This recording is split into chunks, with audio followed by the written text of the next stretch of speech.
est ici à Brive pour ces 92e ISDE. Dès le matin, on a fait un petit peu de mécanique en équipe de France. Certains ont changé un pneu, d'autres, comme Loïc Larieux par exemple, s'est occupé de son étrier de frein qu'il n'avait pas bouclé hier soir avant de rentrer au parc, ce qui lui a valu d'ailleurs une petite minute de pénalité. Ça a été un peu le coup dur pour l'équipe de France et ça tombe bien la mécanique puisque c'est le sujet du jour.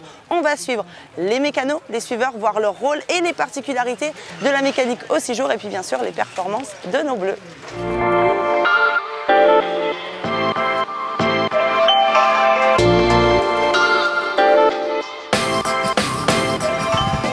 Pour les 6 jours, les ISDE, c'est que les pilotes qui font leur mécanique au total. Les mécaniciens ne font que s'occuper de tout ce qui est liquide, essence, huile, liquide de frein et ce qui s'ensuit. C'est un peu bizarre d'être à côté et de ne pas pouvoir toucher la moto pour remettre là-haut parce que nous, on a l'habitude, ça nous prendrait quelques secondes pour la remettre. Mais... Du coup, on est obligé de guider le pilote et le forcer à vérifier un peu tout à chaque CH et le soir à la mécanique. On est toujours tenté à essayer de toucher la moto alors qu'on n'a pas le droit, donc on essaye de mettre soit les mains dans les poches ou les mains derrière le dos.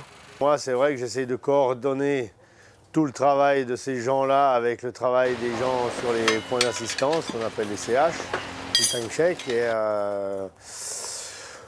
pour le mieux, et s'il faut renforcer, je renforce un poste où il y a besoin. Seuls les pilotes trophées ont leur mécano habituel à leur côté. Alex Bazin avec Nambotin, Ludo Kiffer avec Charlier, Corentin Pochet avec Taroux et Nico Dumény avec Larieux. Ouais, ça fait 2 ans que je travaille avec Loïc. Ouais. À force, il y a une cohésion, mais on dit un peu plus proche. On se connaît un peu plus. On n'a pas besoin forcément de se parler des fois pour savoir ce qu'il faut, savoir ce qu'il veut. Donc ça, c'est pas mal. On s'entend vraiment bien et puis les résultats sont là, donc tout le monde est satisfait. Les mécaniciens des jeunes, ils sont sur les CH. Et puis, ils sont le soir, on essaye de les faire rentrer le soir au plus vite et au mieux. Ils soient présents quand même pour assister leurs pilotes pour la mécanique du soir. Et alors, parmi les pilotes, lequel est le meilleur mécano? Je pense que par l'ancienneté, de toute façon, Nambotte, pour cette année, c'est lui qui maîtrise le mieux le sujet. Et bon, on voit qu'il est quand même bien à droite de ses mains. Mais lui, il a encore perdu. Encore une boussole. Le gamin, il s'est perdu. Non, je me suis pas perdu, j'ai fait pareil hier. Oh, je joue la boussole. Malgré ton GPS et ta carte, t'as réussi à te perdre. Ah ouais. Les mécanos sont des pièces maîtresses de la réussite des pilotes, même s'ils sont concurrents le reste de l'année. Sur les 6 jours, ils forment une vraie équipe qui ne manque pas de rigoler quand ils sont sur les routes entre les spéciales et les CH. Ici, ouais, voilà, c'est soudé, on rigole. On l'appelle la boussole parce qu'il se perd tout le temps. Ouais, voilà, le temps qu'il y a la bonne ambiance, on rigole, c'est le principal.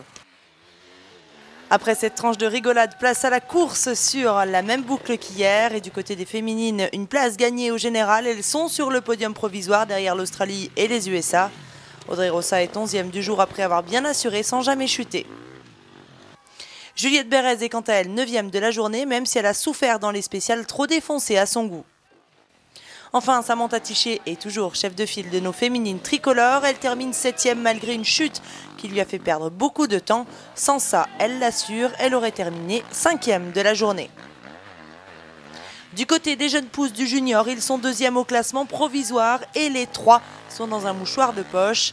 Jérémy Miroir termine 12e de la journée. Il a voulu assurer car les pièges étaient nombreux et il a bien roulé dans l'herbe. Pour lui, l'esprit d'équipe est primordial pour aller au bout. Anthony Gesselin est juste devant au classement à la 11e position. Très content de la 300 de Tambetta, le Basque n'a pas fait de faute et semble plus motivé que jamais. Enfin, Hugo Blanjou est 10e de la journée malgré une belle chute dans SP4. Ni lui ni la moto ne sont abîmés, c'est le principal. Enfin, l'équipe trophée avec une belle opération car ils ont encore repris du temps sur leurs adversaires. Les Bleus comptent 4 minutes 19 d'avance sur les Australiens. 11e scratch, Jérémy Taroux a un peu souffert aujourd'hui dans le défoncé. Un peu en deçà physiquement, il a profité de sa place au départ pour éviter de rouler trop dans la poussière. Malgré tout, il chute dans la ligne et perd une dizaine de secondes. Christophe Charlier, quant à lui, 8e de la journée, 3e en E2. Le Corse a bien dû apprécier rouler dans les ornières défoncées. Quant à l'herbe qui le gênait hier, il ne restait plus grand-chose dans la SP4. Loïc Larieux est 6e du jour. Il a notamment été gêné par la poussière due à sa position derrière des garçons qui, certes, roulent moins vite que lui, mais dont la vitesse ne permettait pas aux Français de pouvoir franchement doubler. Il retient surtout de bonnes sensations dans la spéciale du paddock.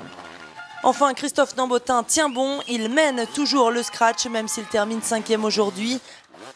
Les consignes étaient claires, il fallait assurer les 2 premiers jours pour attaquer à partir de mercredi. Les performances sont là, les Français devraient encore continuer à nous faire rêver d'ici la fin des 6 jours, mais la pluie risque de s'inviter dès demain. Bye bye.